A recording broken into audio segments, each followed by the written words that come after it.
Now on to the business end of this camera. Starting with the shutter, we'll remove the screws here and take this shutter out.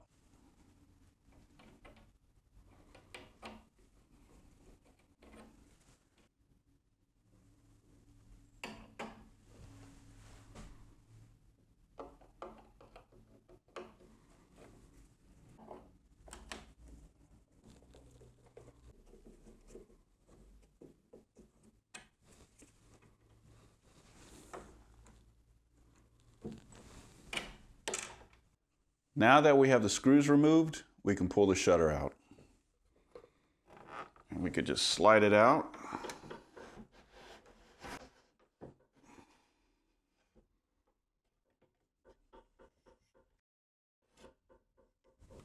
Like that. Okay, here's a close-up of our shutter panel. And at the top here we have our wind knob, which is stamped with wind slowly, and it has an arrow to indicate which way to wind. And this is very good advice because I may or may not have wound it a little too quickly in the past and dislodged the shutter curtain, allegedly. Next we have our shutter release lever, and that's connected to our shutter release trigger on the camera. Underneath that we have our flash synchronization connector, and this is for the old style flash heads and strobes, and I don't have a plug for this, so I asked Larry Wyatt if he could modify it for modern flash, and he installed this PC connector for me, which comes in very handy. Next we have this knob here, and it's stamped with an F and an S. And I believe this is for, F is for flash and S is for standard, if you just wanted to use hot lights without the flash. And basically what it does when you turn this, a small brake connects to a gear in the shutter. And I believe that completes a circuit to fire this old style flash. So I just leave it in the F position here. Next, we have an indicator window, and depending on how this shutter is wound, you will see different letters. For example, right now, I don't know if you can see it, but it says O, and the shutter is open. So if I crank it one more, it'll say B. And that's for bulb. One more time.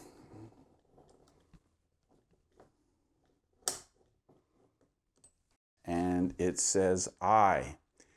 And this is where you want to insert your film holder with your film and pull the dark slide out.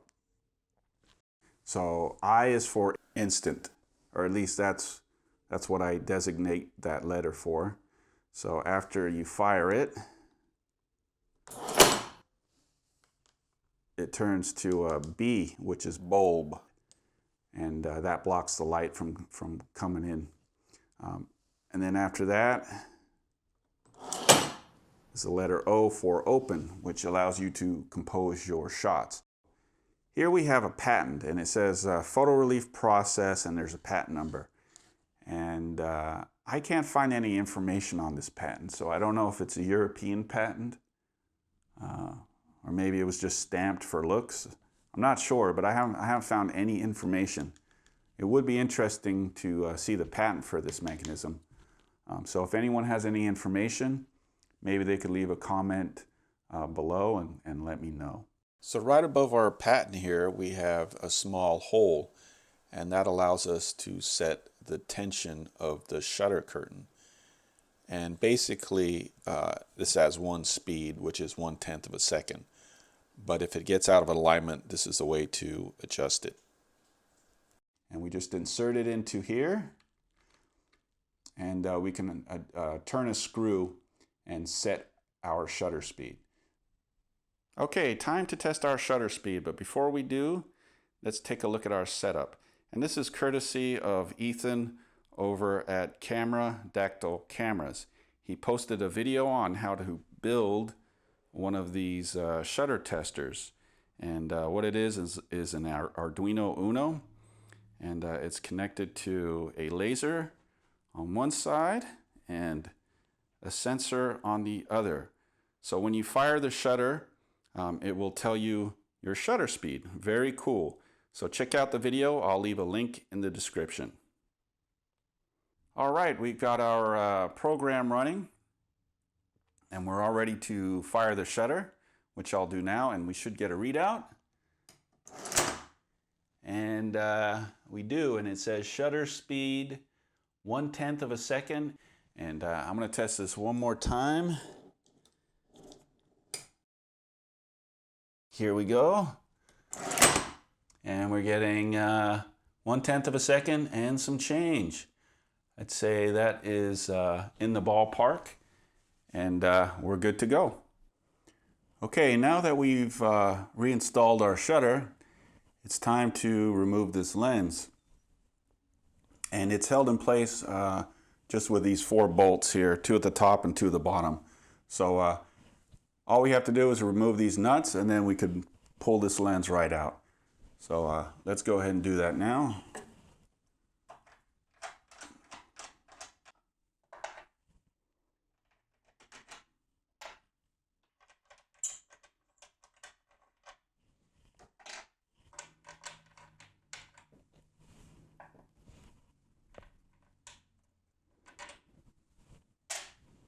Okay, now that the 4 nuts are removed, we can simply slide this out like that. Just out of curiosity, let's see how much this lens weighs.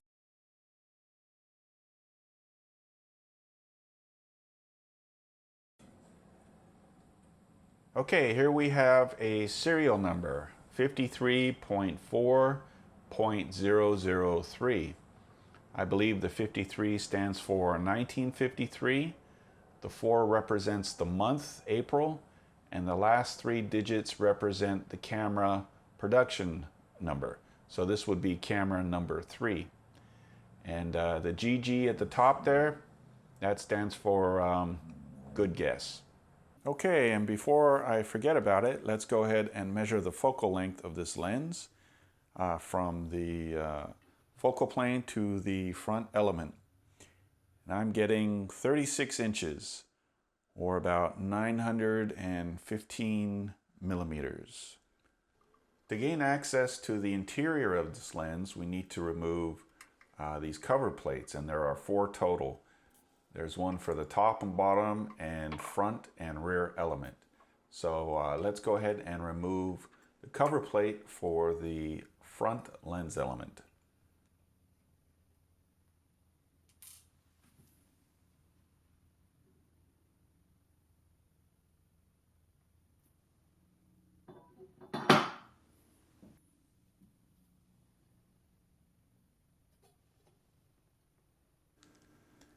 The diameter of this lens is 12.5 inches.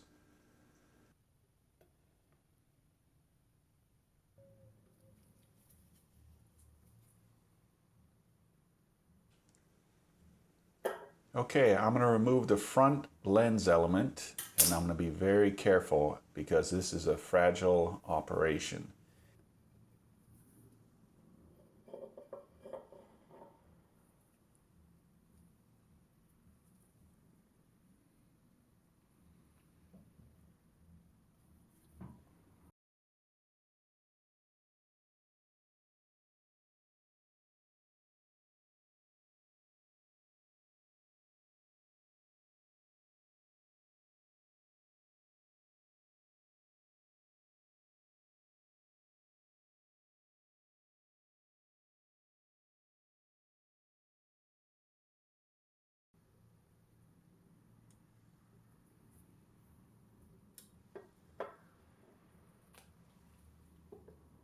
Okay, hopefully you can see this. This is a rectangular mask that sits between the prisms and the front lens element.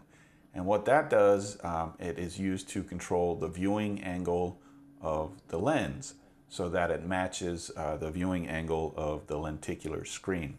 And we'll talk more about the lenticular screen in another video.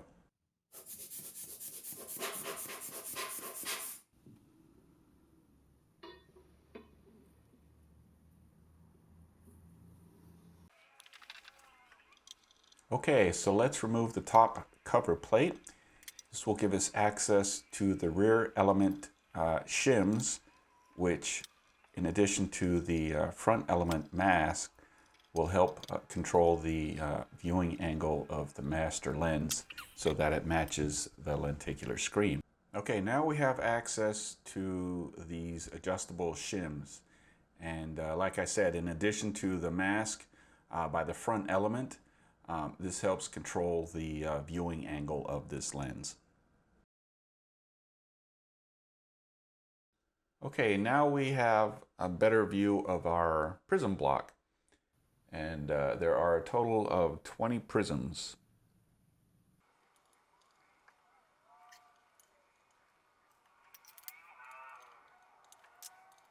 I'm going to remove the bottom cover plate that has the camera serial number on it there. And this will give us access to the Prism Adjustments and also the front and rear lens element adjustments.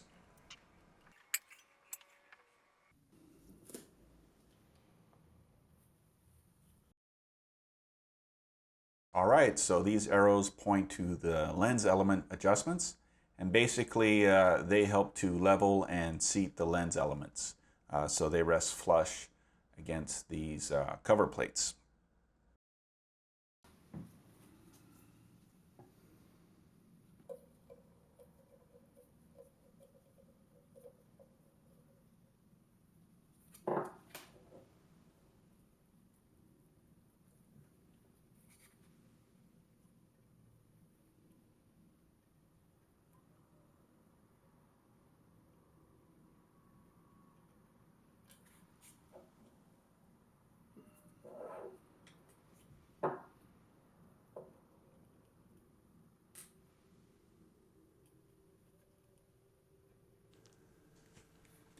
All right, so now it's time to remove one of these dove prisms. Basically, a dove prism is a 90-degree or right angle prism that has its peak cut off. And then you get what's called a dove prism.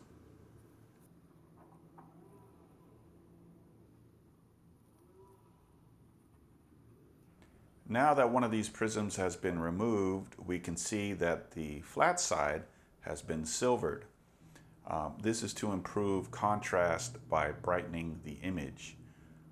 The silvering also prevents light spilling over into adjacent prisms. Dove prisms belong to a class of optics called image rotators. And basically this means that it flips the image 180 degrees. If we think of the prism lens as a stereo camera, we'll get a better understanding of what's going on. An analog stereo camera records left and right images onto a piece of film. Due to lens optics, the images are inverted or flipped when recorded. When this happens, the images have to be transposed for normal stereo viewing.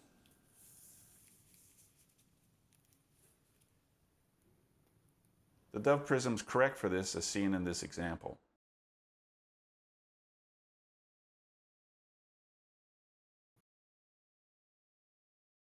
The prism lens acts like an array of stereo cameras, recording multiple sets of left and right images. The stereo pairs are recorded as lines beneath a lenticular screen, which allows for a smooth transition of individual stereo pairs when viewing. And we'll talk more about this in an upcoming video on lenticular screens. But now let's switch focus to the prism adjustments. And here we see the screws for the individual prism adjustments. And this controls the rotation and lean of a prism so that it matches all the others.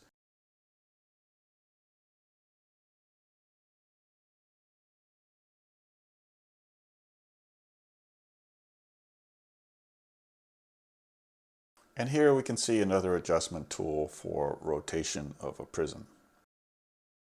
With the lens back on the camera, now it's time to adjust all these prisms to a target.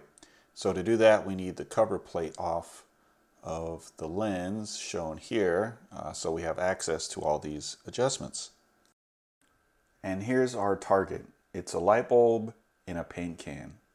And it's not very sophisticated, but that's how they did it in the old days. And when Harvey set this up, he had a lid on the paint can. And it had 4 holes in a cross pattern.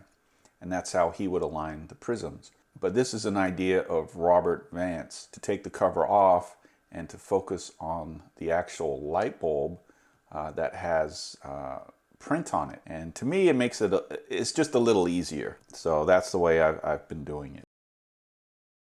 So turning on the light bulb, this is what we're going to see in the back of the ground glass. And we can tell that these prisms aren't aligned. There's multiple images of the light bulb. They need to be adjusted so that the light bulbs are all stacked together. They're all aligned, so we only see one. So let's go ahead and set that up. So the first thing we need to do is focus this camera. And in order to do that, we need to block out some of these prisms so that only the far left, the far right, and the 2 prisms in the middle are showing. That way we can get relative focus across this lens.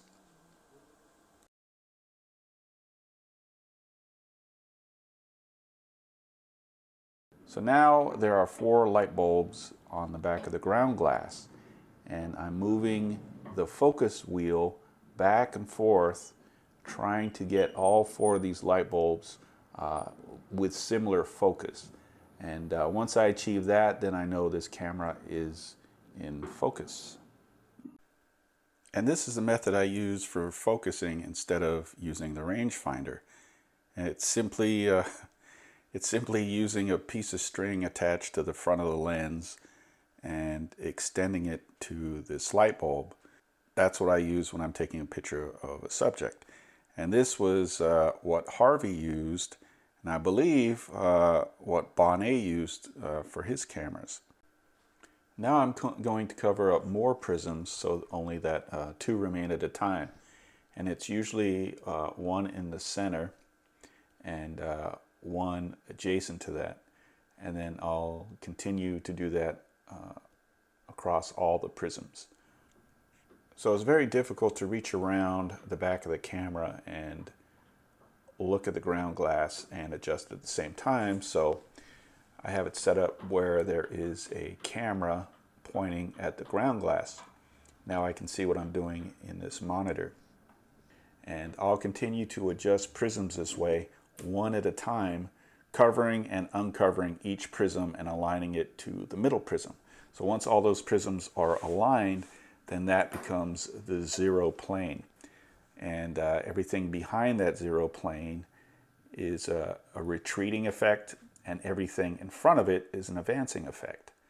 And that's how you adjust a Prism camera. Thanks for watching, and we'll see you in part 3. Take care.